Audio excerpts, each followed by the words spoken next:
այս ձերբակալությունների, քաղաքական հետապնդումների շղթան հասավ նաև Սրբազան պայքարի համախոհներին։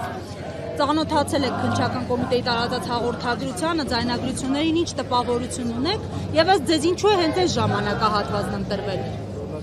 Տեսեք, մենք շուտվանից ապրում ենք մի իրականությունում քաղաքական,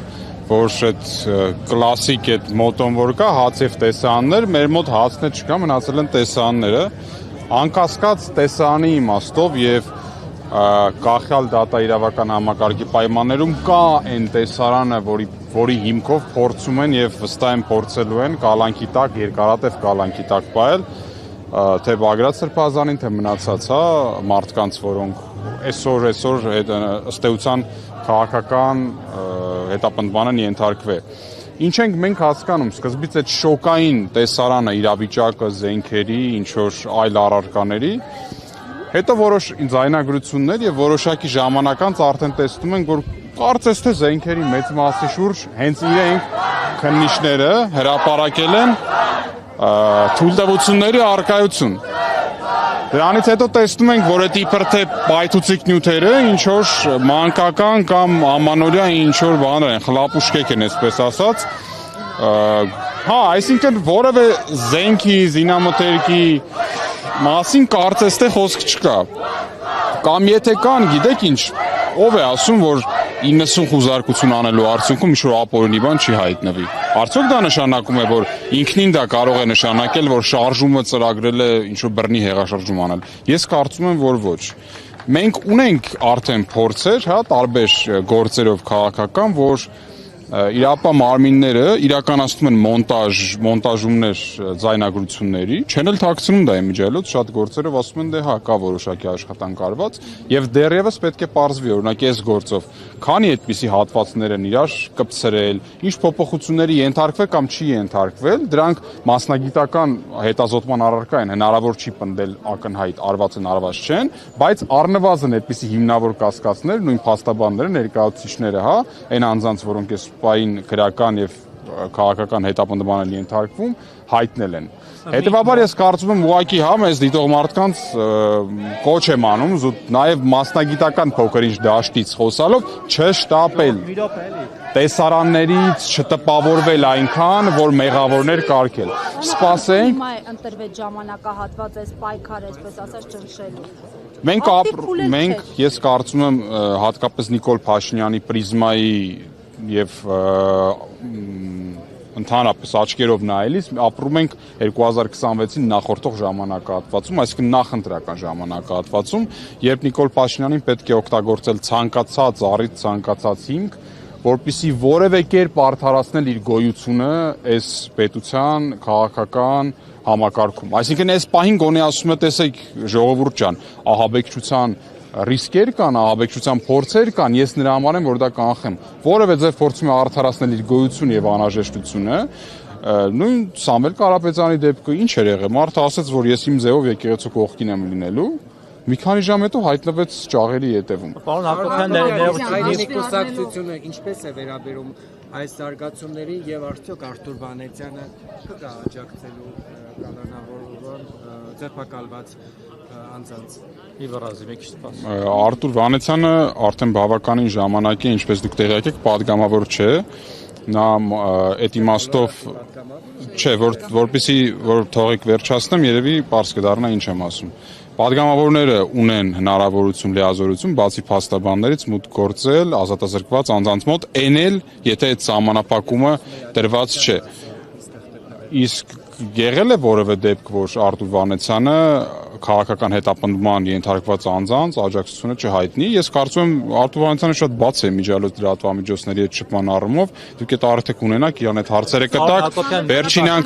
Վերջին անգամ Սամվել Կարապետյանի դեպքում այստեղ էր, այսօր այստեղ չէ, դա որևէ քաղաքական մոտեցումների ճաշակի տարբերություն չէ։ Հիմա ես արտոնված եւ լիազորված չեմ իր կյանքի բոլոր ժամերի զբաղվածությունները իլուր հանրությանը հայտնելու, եթե ինքը հարկ համարի, անպայման կխոսի։ Պարոն Հակոբյան, դուք խոսեցիք նրանից, որ նախընտրական 26 թվականն է մոտենում, երևի Փաշինյանի համար, բայց հետաքրքիր է, որ այն ինչ որ իրենք հրապարակել են, չգիտեմ դա իրական է թե ոչ, բայց CVK-ը փակել էր ամսաթիվը, հետո քննչական է, որ հրապարակեց ամսաթիվը փակած չէ, վրան գրած էր 2024 թվական։ Գուցե այդ խոսակցություններն էլ եթե իրական են, օրինակ սարքած չեն, դրանք էլ են օրինակ անցած տարվա։ Այն չհաջողված հեղափոխության փորձը։ Հիմա հետին թվով եկել են ուզում եմ մարդկանց ասեն եկեք պատասխան տվեք։ Այստեղ հետաքրքիրը գիտեք որն է, որ քանի որ CVK-ը որպես լրատվամիջոց ամեն դեպքում երևի ավելի լավ հասկանալով այդ շոկային տպավորություններ թողնելու տեխնոլոգիային փակել էր։ Այսինքն ի տարբերություն իրապահ-մարմիններին նրանք մի երկար էին մտածել, որ որպեսզի տպավորություն լինի, պետքա ինչ-որ այո, ակնհայտ այդ զառանցանքի հասցնող, վարկածի իմաստով գոնե ծրագիրը, գոնե ժամանակահատվածը փակես, որ չասեմ, տղեկ, եթե թեմա էր սա ակտուալ, գոնե կարող անցած տարի էր ակտուալ այս թեման։ Իսկ արդեն այդ տպավորությունների ֆոնի տակ գուցե իրապահները էլ չեն մանրացել, հա, զենքերի լիցենզիաների հետ միասին նաև բացել են, որ այդ ծրագիր կոչվածը, եթե իհարկե դա որևէ մեկի կողմից էլ գրվել է, անցած տարվա մասին ա եղել եւ անկեղծ ասած այդ ծրագիրը, որ ես կարդացել եմ երեք, գոնե ծրագրի մեջ ոչ մի այդպես ապօրինի բան չկա, էլի, ինչն է այդտեղ ապօրինի։ Լավ խմբեր ձևավորել քաղաքական պայքարի համար խմբեր ձևավորել եւ օրինակ փողոց փակելու համար աշխատանքի բաժանում անել է։ Եվ ռիլսեր նկարելը, հա, ամենակարևորը, ինչ որ խնդրեմ կա օրենքի տեսանկյունից։ Բայց մի բան երկու բան եմ ուզում։ Կարող է ինչ որ վերեդոզ էր մեդիայի տարբեր տեխնոլոգիա, ես չգիտեմ, լավն էր, վատն էր իմ գնահատելունն չի, բայց ես կոնկրետ այդ թղթապանակի մեջ ինչ որ խնդիր չեմ։ Երկու բան եմ ուզում ասեք դուք որպես TikTok-յան հարթակում ակտիվ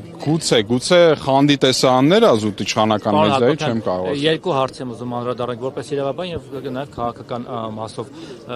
Քաղաքական առումով նախ այդ պլանով հնարավոր է հեղաշրջում կամ հեղափոխություն անել, արդյոք դա արդյունավետ մեթոդ է, թե տրամաբանորեն եթե հնարավոր լիներ հենա կանային, եւ երկրորդը իրավական առումով, եթե դա արդեն ժամկետանց է 2024 թվի է, համարենք որ իրական է, ինչ որ միտեղ ինչ որ մեկի դարակում եղել է CVK աղբյուրը տվել է, մի վարքան, հա, այդ հետին թվով հնարավոր է դրա համար մարդկանց կանչել պատասխանատվության մի բանի, որը իրենք ենթադրաբար թեկուզ ուզեցել են անել, պլան ունեցել են, բայց չեն կարողացել կամ չեն արել։ Նայեք, մի բան ձեր ասածի ենթատեքստում ասեմ, հա, մենք մեր անձնական զրույցներում, չգիտեմ, զրուցարանում նստած կլինի, մեկից գրասենյակում կլինի, ինչ որ քաղաքացու հետ զրուցելիս, կարանք էմոցիոնալ, բարկացած ինչ որ բաներ ասենք, որ մենք իրականում նպատակա ուղղված չենք անել, ու այդ ինչ որ բանը կարա վերաբերվի մեզ ինչ-որ ծանոթին, կարա վերաբերվի իշխանական մարմինների ներկայացուցիչներին։ Ես նկատի ունեմ կոպիտ ագրեսիվ բաներ, օրինակ սրա գլուխը արժի էլի ջարդել, օրինակ ես ու օրինակ չգիտեմ, Վահեն կարող է եւ տեսախցիկներից են կողմ այդպիսի բան խոսենք, բայց իրականում ոչ մեկս այդպիսի նպատակ չունենա։ Չասեմ օրինակ, էլի, օրինակ։ Այսինքն իրավական տեսանկյունից կարևորը թե դա ինչքան իրական է եղել այդ նպատակադրումը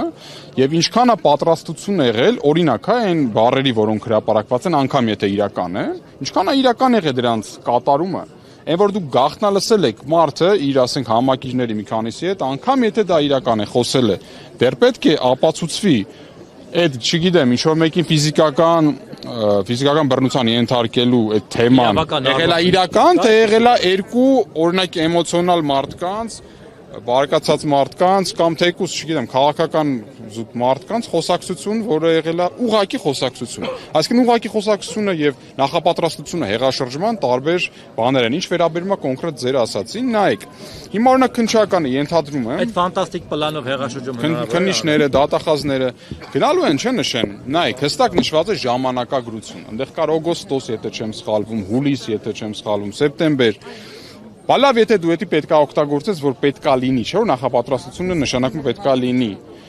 Բայց մի հատ կողքը կա 2024 թվական, էլի։ Հիմա կամ պետք է որոշեն այդ ընդհանրապես չօգտագործել։ Կամ պետք է հասկանան ոնց են համոզելու դատարանին, որ ստեղ 2024 են գրել, բայց նկատի են ունեցել 2025։ Իսկ կարող ասենք օգոստոս են գրել, բայց հունվար են նկատի ունեցել, էլի։ Ով չի միացել։ Սամվել Ալեքսանյանը չի միացել, դրա համար չի ստացվել, որտեղ Չեմ տեղեկացված չեմ, իսկ թվում դուք իր հետ գուցե իշո մի ծանոթություն ունենաք, ես չունեմ։ Պարոն Հակոբյան, որպես հայտնի կարող է շփված լինել։ Պարոն Հակոբյան, Բագրատ Սրբազանի տնից արգրավել էին տուփերով բաներ, ծխարցակիչներ գունավոր, արգրավել էին մի բուռ մեղ, ինչպես ասաց Սերգեյ Հարությունյանը փաստաբանը, եւ արգրավել էին պոլիփայտ։ Դրանցով ինչքանով է հնարավոր ահաբեկչական գործողություններ իրականացնել, որը նկարագրվում է հաղորդագրությունում։ Պոլիփայտի հետ կապված, չգիտեմ, գուցե ինչ-որ մարդկանց հոգեբանական խնդիրների եւ ֆանտազիաների ոլորտից է, թե ինչի կարող էր դա պետք գալ, կարելի է միայն ենթադրել։ Իսկ վերաբերվում է այդ ծուխ լույս արձակող նյութերին, գիտեք, բոլոր շարժումների ժամանակ էլ հայրենիքի փրկություն կլինի այդ շարժման անունը, դիմադրություն շարժում կլինի, սրբազան պայքար, 18 թվականի շարժումները, ցանկացած պայքարի ժամանակ այդ ուշադրություն գրավելու ինչ-որ մի տպավորություն թողնելու այդ ծուխերը լույսերը օգտագործվել են, անգամ ֆուտբոլային հանդիպումների ժամանակ է օգտագործվում եւ անկեղծ ասած զավեշտալի է համարել, որ դրանով հնարավոր է ինչ-որ ֆիզիկական ներգործություն պատճառել այն ոստիկանության պայմաններում, որը չի խորշում ինչ հնարավոր ու անհնար զենքերից ասել կրակել ժողովրդի վրա։ Մենք այդ տեսել ենք մարդիկ անգամ այո, թեկուզ իրանց մեղքով որոշակի իմաստով անզգուշության պատճառով, բայց ինչևէ, այնպիսի սարքեր են եղել, որ ձեռքից են, դաստակից են զրկվել, ինչի մասին է խոսքը։ Հետևաբար դրանք լուրջ չեն, ես կարծում եմ պետք է հետևենք նաև փաստաբանների ներկայացուցիչների արձագանքներին, որոնք անգամ այս ծանր պայմաններում արգելքների որևէ տեղեկատվություն տալու, կարծում եմ կփորձեն հանրությանը ամեն դեպքում ակնառու դարձնել նախաքննական մարմնի թերությունները։ Դատավոր Մասիս Մելքոնյանից ինչ ակնկալիք ունեք։ Կբավարարի միջնորդությունը, թե կասի, որ ոչ, չպետք է բավարարի։ Եթե անկեղծ լինեմ, մեծ ակնկալիքներ չունեմ։